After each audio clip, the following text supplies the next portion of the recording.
नमस्कार, मैं राजेंद्र कानूनगो साधना न्यूज़ से। आप देख रहे हैं हमारा कार्यक्रम पब्लिक एजेंडा। पब्लिक एजेंडा में हम उन मुद्दों को छूने की कोशिश करते हैं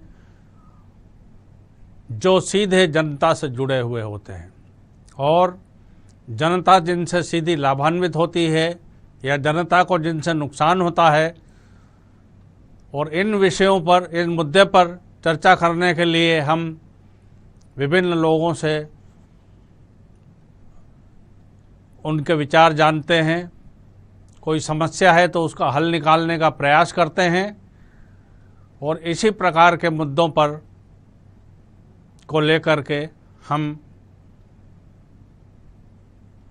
इस पब्लिक एजेंडा में हाजिर होते हैं। आज का मुद्दा पब्लिक एजेंडा में रेत का अवैध उत्खनन है। ये कोई नया मुद्दा नहीं है, कई बार इस विषय पर चर्चा हो चुकी है, लेकिन क्षेत्र बदल जाते हैं। अलग अलग क्षेत्रों में अलग अलग तरीके से रेत के उत्खनन जो होते हैं और अवैध उत्खनन है, इसमें कई बार आला अधिकारियों की जानें चली गई हैं। बड़ा रेत माफिया जो है वो किसी से डरने की उसकी आदत नहीं है। वो अपने हिसाब से कानून को जेब में रख कर के चलता है और इस प्रकार से व्यवहार करता है कि कानून उसके लिए बना नहीं है। तो आज जो मुद्दा हम ले रहे हैं रेत के अवैध उत्खनन का, ये सीधी जिले के चुरहट विधानसभा क्षेत्र के रामपुर नेकिन थाने में एक जगह है सोन घड़ियाल, वहाँ से संबंधित ये मुद्दा है। वहाँ पर अवैध उत्खनन रोकने के लिए जो मैदानी अमला गया, वो उसने कुछ पकड़ भी की। कुछ ट्रैक्टर अवैध उत्खनन के भाग खड़े हुए, एक ट्रैक्टर को पकड़ा गया, लेकिन बाद में किसी उच्च दबाव के कारण उस ट्रैक्टर को छोड़ दिया गया। ये मुद्दा है। इस मुद्दे में हमारे साथ जो मेहमान जुड़ रहे हैं वे हैं हमारे ब्यूरो चीफ सीधी क्षेत्र के ज्ञानेंद्र अग्निहोत्री। मैं उनका स्वागत करता हूं। नित्यानंद मिश्र जी एडवोकेट हैं, मैं उनका भी स्वागत करता हूं। और उमेश तिवारी जी हैं सामाजिक कार्यकर्ता, मैं उनका भी स्वागत करता हूं। ये नर्मदा आंदोलन से भी जुड़े हुए हैं। तो सबसे पहले मैं ज्ञानेंद्र अग्निहोत्री जी के पास आना चाहता हूं। ज्ञानेंद्र जी बताएंगे पूरा मामला क्या है? जी नमस्कार। जी नमस्कार। नमस्कार। ये पूरा मामला एक्चुअली सीधी जिले के रामपुर नैकिन थाना अंतर्गत गुजड़ेर और चंद्रे के सीमावर्ती गांव है, वहां का है, जो जहां से सोन नदी निकलती है। और सोन नदी जो सीधी जिले का पूरा एरिया सोन नदी का है, वो सोन घड़ियाल अभयारण्य के रूप में आरक्षित है और वहां से रेत निकासी पूर्णतः प्रतिबंधित है। इस प्रतिबंधित क्षेत्र में जब रात में गश्त करते समय सोन घड़ियाल की टीम पहुंचती है तो उनको जानकारी मिली कि कई ट्रैक्टर रात में रेत निकाल रहे हैं सोन नदी से।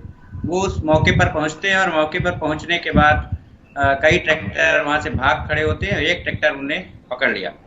उसकी सूचना उन्हें वहीं के रामपुर थाना अंतर्गत एक चौकी है, खड्डी चौकी, वहां के चौकी प्रभारी से बात करने के बाद वो पुलिस वहां से आई और उस ट्रैक्टर को उन्हें चौकी में सुपुर्द कर दिया। अगले दिन जो एक बड़ा ही मामला सामने आया वो ये आया कि मतलब रेत की जो निकासी करने वाले हैं उनके हौसले आप देखिए कि दसों ट्रैक्टर सोन घड़ियाल की चौकी पर ट्रैक्टर मालिक ट्रैक्टर लेके धरने पर बैठ गए कि जो कार्यवाही हुई है वो गलत हुई है। और दिन भर जो गश्त करने वाली टीम थी, रेंजर उस विभाग के एसडीओ, सीसीएफ पूरा दिन ये कहते रहे कि कार्यवाही हुई है तो नहीं छोड़ा जाएगा, और इसके बाद शाम होते होते दबाव के चलते उनको, उस ट्रैक्टर को बिना किसी कार्यवाही के छोड़ दिया गया। बिना किसी कार्रवाई के ट्रैक्टर को छोड़ दिया गया, और सुबह से ये चर्चा हो रही थी, सुबह से वो आश्वासन दे रहे थे कि जो पकड़ा गया ट्रैक्टर है इस पर हम कार्रवाई करेंगे, तो बिना कार्रवाई के उसमें नियम है राजेंद्र जी, उसका नियम है, सोन घड़ियाल जब भी कभी गाड़ी पकड़ा है, क्योंकि ये आम वो है, कई सैकड़ों की संख्या में यहाँ ट्रैक्टर 407 और हाइबर जैसे वाहन थाने में या सोन घड़ियाल के अंडर में सड़ गए। सोन घड़ियाल का एक नियम होता है कि जब कभी भी गाड़ी पकड़ी जाती है तो वो सोन का बालू है, इसकी जांच होती है, और लगभग उसको 6 दिन 7 दिन का समय लगता है, और इसके बाद कोर्ट से वो छूटता है। लेकिन ये पहला वाकया हुआ है जो सीधे चौकी से छोड़ दिया गया। जो यहाँ आसपास के जो रेत का उत्खनन करने वाले लोग हैं, उनको ये पच नहीं रहा है कि हमारी 100 गाड़ियां, जो बेचारे कर्ज लेके गाड़ियां खरीदे थे, रेत कभी कभार उत्खनन करते थे, तो उनकी पकड़ी गई। ऐसा इस पर्सनल एक गाड़ी के लिए ऐसा कौन सा दबाव हो गया कि वो गाड़ी छूट गई, तो उन 100 लोगों की गाड़ियों का क्या, गाड़ी मालिकों का क्या कसूर था जिनकी गाड़ियां आज थानों में सड़ गई?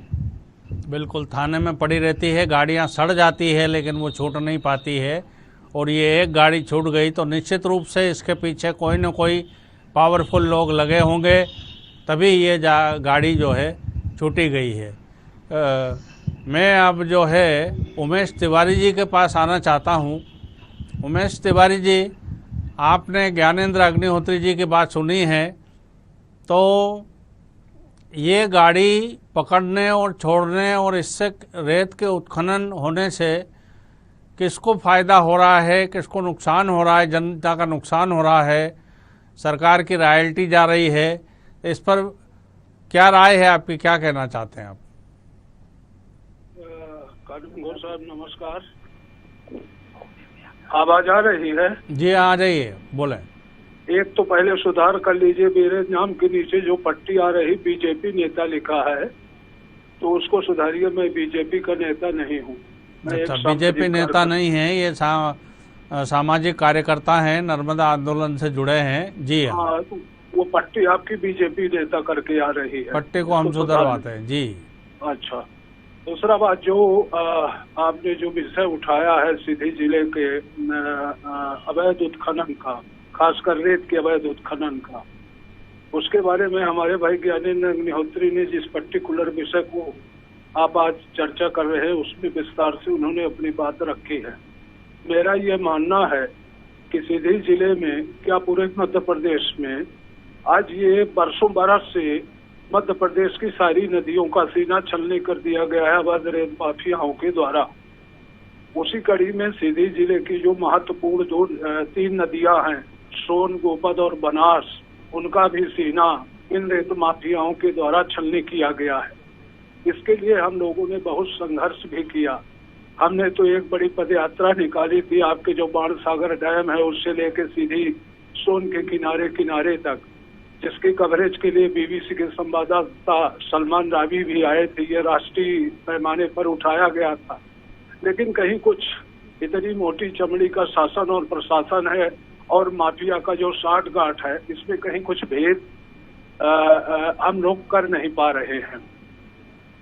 वही सिलसिला रेत अवैध उत्खनन का अभी भी निरंतर जारी है। सोन नदी जो सोन घड़ियाल के लिए आरक्षित है, जिसका सोन और गोपत का एरिया मिला के 209 किलोमीटर सोन और घड़ियाल के लिए आरक्षित है। उस जो आरक्षित क्षेत्र है, उस आरक्षित क्षेत्र से व्यापक पैमाने पर अवैध रेत का अवैध उत्खनन किया जा रहा है। अब ये रेत का अवैध उत्खनन, मेरा ये मानना नहीं है कि एक सिपाही या कि एक कलेक्टर, एसपी या कि एक रेंजर या कि एक फॉरेस्ट गार्ड के दम पर चल रहा है। मेरा सीधा ये मानना है कि इस तरह का जो रेत अवैध उत्खनन चल रहा है और रेत अवैध उत्खनन करने वालों का जो इतना बड़ा हौसला है, कि आप तो स्वयं अभी जो आपने एक पृष्ठभूमि बताई उसमें उल्लेख किया कि प्रदेश में कई बड़े पुलिस के अधिकारी मारे भी जा चुके हैं, कई वन कर्मियों के ऊपर हमले भी हो चुके हैं। जिन ग्रामीणों ने इस पर आपत्ति जताई या कि सामाजिक कार्यकर्ताओं ने आपत्ति जताई, उन पर भी हमले हो चुके हैं। तो निश्चित तौर पर प्रदेश में चाहे जो भी सरकार रही हो, चाहे मौजूदा भारतीय जनता पार्टी की सरकार हो या कि पहले की कांग्रेस पार्टी की सरकार रही हो, दोनों सरकारों में प्रदेश की सारी नदियों का सीना चलनी माफियाओं के द्वारा किया गया है, जो पूर्ण रूपेण सरकार के संरक्षण में नहीं, सरकार के द्वारा किया जाता है। कानूनगो साहब, मैं ये आपसे निवेदन करना चाहूंगा कि अब संरक्षण शब्द हटाना चाहिए। जो मुझे देखने में आ रहा है इसमें पूर्ण रूपेण सरकार स्वयं शामिल है। जो सीधी की स्थिति में हम देख रहे हैं, तो सीधी जिले में अभी तो जो चर्चा हो रही है उस माने आरक्षित क्षेत्र की बात हो रही है। जिन गोपद और बनास नदियों के लिए माने रेता निकासी का ठेका हुआ है, वो ठेका एक बड़े भारतीय जनता पार्टी के सुनने में जो आया है, बड़े भारतीय जनता पार्टी के नेता का उसमें लीज है और उस लीज के माध्यम से पूरी मनमानी की जा रही है। इतना ही नहीं, लीज के लिए जो उस बड़े ठेकेदार ने ठेका लिया है, फिर यहाँ जो भराई का काम है उस काम के लिए यहाँ पर भारतीय जनता पार्टी और कांग्रेस पार्टी दोनों पार्टियों के जो छोटे भैया नेता हैं उनको लोडिंग का काम दे दिया गया है। जब इस तरह से सत्ता में बैठे काबिज पार्टी के लोग इस तरह से अवैध उत्खनन खुद करेंगे, संरक्षण नहीं खुद करेंगे, तो मैं ये कैसे मान लूं कि एक पुलिस का सिपाही या कि एक पुलिस का अधिकारी। बिल्कुल आपका कहना सही है कि बगैर ऊपर के प्रश्रय के, राजनीतिक प्रश्रय के ये उत्खनन जो अवैध उत्खनन है ये कहीं भी हो ही नहीं सकता। कोई छोटे मोटे लोगों के काम का यह बात नहीं है। ठीक है, मैं आपके पास दोबारा आता हूँ तिवारी जी, मैं आपके पास दोबारा आता हूँ। मैं एक बार ज्ञानेंद्र जी के पास आकर के ये पूछना चाहता हूँ कि आपने इस विषय में किसी से, आला अधिकारियों से किसी से चर्चा की? आपने किसी की बाइट ली, किसी से जानने की कोशिश की कि ये ट्रैक्टर को क्यों छोड़ दिया गया और अवैध उत्खनन चल रहा है, तो इसमें किसका दोष है, क्या है इसमें? आपने कोई आला अधिकारियों से चर्चा करने का प्रयास किया क्या, या आपने प्रयास किया तो आपके विरुद्ध कोई अभद्र व्यवहार हुआ, क्या बात है? बिल्कुल राजन जी, मैं आपको बताना चाहूंगा कि इस पूरे जब मामला घटनाक्रम चल रहा था, वहां धरना आंदोलन चल रहा था ट्रैक्टर को छुड़ाने के लिए, तो हमारे संवाददाता और कैमरामैन वहां पहुंचे हुए थे, पूरे घटनाक्रम को कवर कर रहे थे। जब पूरा दिन उनको ये लगा कि ये कभी चले जाएंगे तो हम गोलमाल करके और गाड़ी छोड़ देंगे, हमारे संवाददाता जब पूरे दिन वहां डटे रहे तो लास्ट में हमारे संवाददाताओं से छीना झपटी हुई, उनके मोबाइल कैमरे छीने गए, उनके मोबाइल से कुछ क्लिप डिलीट की गई। और इसमें शर्म की बात तो ये है कि सोन घड़ियाल क्षेत्र के जो एसडीओ हैं, जिनके पास ये जिम्मा है कि हम सोन घड़ियाल क्षेत्र का जो उत्खनन है उसको हम रोके, वो खुद मोबाइल छुड़ा रहे थे और अपने फॉरेस्ट के कई जो उनके वन विभाग के कर्मचारी थे उनसे मोबाइल छीन रहे थे, छीना झपटी कर रहे थे। हमारे संवाददाताओं की गाड़ी को पंचर करा दिया गया और जो वहाँ आसपास के कुछ रेत उत्खनन करने वाले लोग थे उनको धमकी दी गई। और तो और ये पूरा मामला वहाँ के थाना प्रभारी और चौकी प्रभारी के सामने हो रहा था, कोई बोल नहीं रहा था और अनायास मतलब कवरिंग करने गए थे तो इस पे FIR कराने की लगातार धमकी दी रहे थे।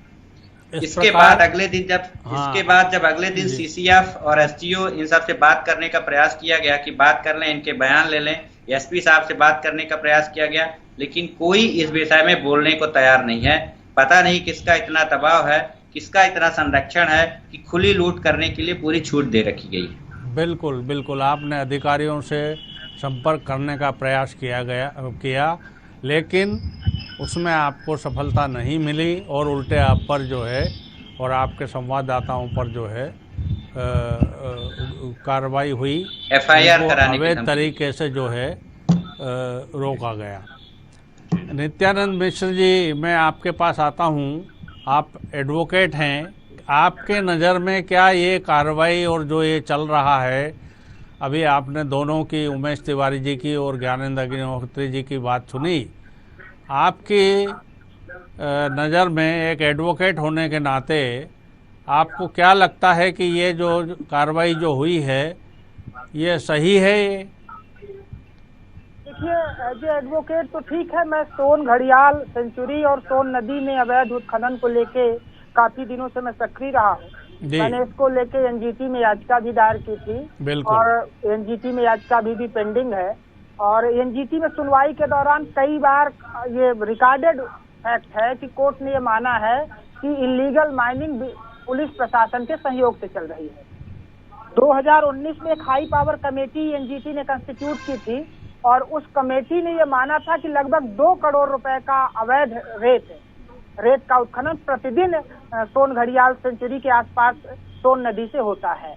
एक ज्वाइंट कमेटी भी कोर्ट के ऑर्डर पे बनी थी जिसपे एसपी और आईजी रीवा डिवीजन को, सीधी को, इनको संयुक्त तौर पे एक कमेटी बनाई गई थी जिनको ये दायित्व दिया गया था कि आप इलीगल माइनिंग को रोकने के लिए आप ऑब्जर्व करेंगे, उनको मंथली मीटिंग करने का आदेश था। ये सारी चीजें एनजीटी ने कर रखी थी, लेकिन इसके बावजूद भी कभी कम या ज्यादा मैं नहीं कहता कि कभी एनजीटी की शक्ति के कारण कुछ कमी हुई है अवैध उत्खनन में या कि कभी बढ़ गया, लेकिन ये कभी भी कम नहीं हुआ। और उसका जो सबसे बड़ा कारण है जो राजनीतिक संरक्षण है, पुलिस अथॉरिटीज हो, चाहे जंगल की अथॉरिटीज हो, चाहे सोन घड़ियाल की अथॉरिटीज हो, ये पुलिस ये इनका सबका मिली भगत के कारण कभी भी आप ये कहें कि अवैध उत्खनन पे सख्त कार्रवाइयां नहीं होती। जो आज की हालिया घटना हुई है परसों नरसों की, जिसको लेके हम फिर एनजीटी में ये बात पॉइंट आउट करेंगे, इसको लेके हम लोग तैयारी बना रहे हैं, ये दर्शाती है कि किस तरह से नेक्सस है पॉलिटिशियंस का और इलीगल माफिया का। आपने किसी ट्रैक्टर को पकड़ा, उसके खिलाफ फाइन इम्पोज की, आपको फॉरेस्ट एक्ट के तहत उसके खिलाफ जब्ती बनानी थी, मामला कोर्ट में सबमिट करना था, आपने सिर्फ और सिर्फ उसके खिलाफ जुर्माना लगा के छोड़ दिया। ये क्या दर्शाता है? ये दर्शाता है कि पुलिस का और माफियाओं का साठगांठ है। पुलिस और माफियाओं का साठगांठ है, ये की गई कार्रवाई से स्पष्ट नज़र आता है।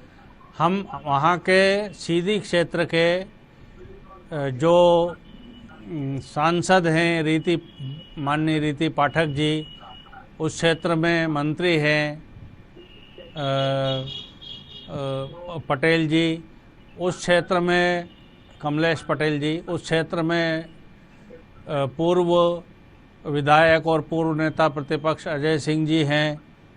तो ये सब लोग जो हैं, इनमें आपने इनसे ज्ञानंद जी कभी इस चीज़ को बताने का प्रयास किया कि ये आखिर आप इस दिशा में कोई कार्रवाई करके और इस अवैध उत्खनन को रोकने का प्रयास क्यों नहीं करते? जी बिल्कुल, अभी इस संबंध में बात करने का प्रयास किया गया। एक्चुअली माननीय कमलेश्वर पटेल जी से कल बयान लेना था, अचानक उनका भोपाल जाना हो गया, इसलिए वो विजुअल बाइट नहीं आ पाई, लेकिन उन्होंने कहा है कि इस विषय को हम सामने उठाएंगे, समय आने पर बोलेंगे इस पे। और ये उन्होंने कहा कि ये दुर्भाग्यपूर्ण है। हमारे अजय प्रताप सिंह जी जो सांसद हैं राज्यसभा, उन्होंने कहा कि अगर शासन प्रशासन की नाक के नीचे इस तरह की घटनाएं हो रही हैं, ये दुर्भाग्यपूर्ण है। उन्होंने शायद माननीय जिला कलेक्टर जी को इस विषय पे अवगत भी कराया है। बिल्कुल, आपने 2-3 लोगों से आपने चर्चा की और इसको कोशिश करी। वैसे हमारे सूबे के जो मुखिया हैं शिवराज सिंह चौहान जी, वो हमेशा इस चीज़ के लिए बयान देते रहते हैं और सख्त भी हैं, सख्ती वापरते हैं कि किसी प्रकार से अवैध उत्खनन ना हो। लेकिन ऐसा प्रतीत होता है कि उनकी जो भावना है, उनकी जो इच्छा है, उनकी जो निर्देश हैं, उसका नीचे के लेवल पर पालन नहीं होता और राजनीतिक साठगांठ से ये कारोबार बढ़ता चला जा रहा है। और इस प्रकार अवैध उत्खनन जो है वो रुक नहीं रहा है कहीं पर भी। ये बड़ी अफसोस की और शर्म की बात है। उमेश तिवारी जी, मैंने आपसे कहा था मैं आपके पास फिर से आता हूँ, तो मैं फिर आपके पास आकर के ये जानना चाहता हूँ कि ये अवैध उत्खनन का जो काम है, ये इसके क्या तरीके हो सकते हैं कि इसको रोका जाए? क्या आपके निगाह में इसके लिए किया जा सकता है? क्योंकि अधिकारी कर्मचारी अपनी तरफ से, कई ईमानदार अधिकारी कर्मचारी हैं जो अपनी तरफ से प्रयास करते हैं कि अवैध उत्खनन न हो, नदियों को छलनी न किया जाए, लेकिन इसके बावजूद भी ये चीज़ रुकती नहीं है कहीं पर भी। तो ये इसको हम क्या मानेंगे? ये जो बात आपने हमसे पूछी है, इसका निदान तो जो मेरे समझ में है हम आपसे चर्चा करेंगे।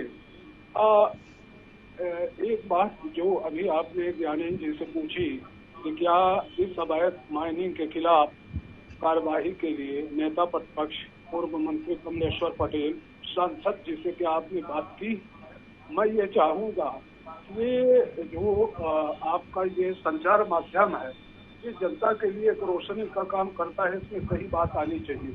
मैं दावे के साथ करता हूँ, स्पष्ट तरीके से कहता हूँ कि जिन लोगों से आपने इनसे कहा कि आप उनसे सवाल क्या उठाए, इन्हीं के लोग पूरा अवैध माइनिंग का काम कर रहे हैं। जिन जिनका आपने नाम लिया है, इन्हीं के सारे लोग हैं। इनसे आप कैसे उम्मीद कर सकते हैं कि ये अवैध माइनिंग में कोई कार्यवाही या कि योग की बात करेगी? ये इनके सबके लोग शामिल हैं। दूसरा जो आपने शिवराज सिंह की बात की, ये बड़ी बड़ी बातें करते हैं कि हम तक है, फला है। यहाँ तो खुले तौर पर जो पूरा ये काम हो रहा है, तो पूरा भारतीय जनता पार्टी के नेताओं के द्वारा ही अवैध माइनिंग की जा रही है। ये हमारा स्पष्ट तौर पर कहना है। ये बात मीडिया के द्वारा जनता के बीच में सही तरीके से आनी चाहिए। दूसरी बात जो आपने हमसे ये पूछी, इसका तरीका क्या हो सकता है? कानूनगो साहब, इसमें सरकार का तो है ही, उसके लिए जनता ठीक कर सकती है। इस तरह से बेईमानी बदमाशी करने वालों को सत्ता से अलग करना चाहिए। लेकिन उसके बाद भी जो कुछ नियमावली की त्रुटियां हैं, जैसे जहाँ के आप सवाल उठा रहे हैं जिस क्षेत्र में, वो बिल्कुल सोन से लगा है, सोन के किनारे का गांव है। इस तरह से सोन के किनारे के जितने भी गांव हैं, जब हमने इसके लिए आंदोलन उठाया था, जैसा हमने आपसे पूर्व में ये चर्चा की कि पद यात्रा निकाली थी सोन के किनारे, उसमें हमने एक सुझाव दिया था कि सोन के किनारे के जितने गांव हैं, सोन नदी के किनारे की, उन गांव के लोगों का इस नदी पर उनका नैसर्गिक अधिकार है। उनके पूर्वज इस नदी को संरक्षण और संवर्धन का सदियों से, पीढ़ियों से काम करते चले आए हैं। तो अगर उनको मकान बनाना है, कोई पशुओं के लिए मकान बनाना है, मंदिर बनाना है या कि और कुछ काम करना है, तो एक अनुमति होनी चाहिए, एक उसका जांच करा करके उनको उतनी बालू वहां से मिलनी चाहिए। यदि आप वहां से नहीं दे सकते हो तो 10-5 गांव के बीच में एक डिपो बन जाए और डिपो के माध्यम से वहां के स्थानीय सोन के किनारे, सोन नदी के किनारे के गांव के लोगों को बालू उपलब्ध हो जाए।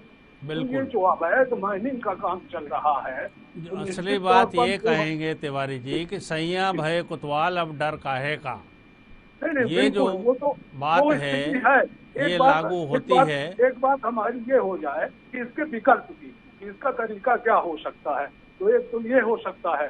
दूसरा हमारा ये कहना है कि हेलो जी, बोलते जाइए जी।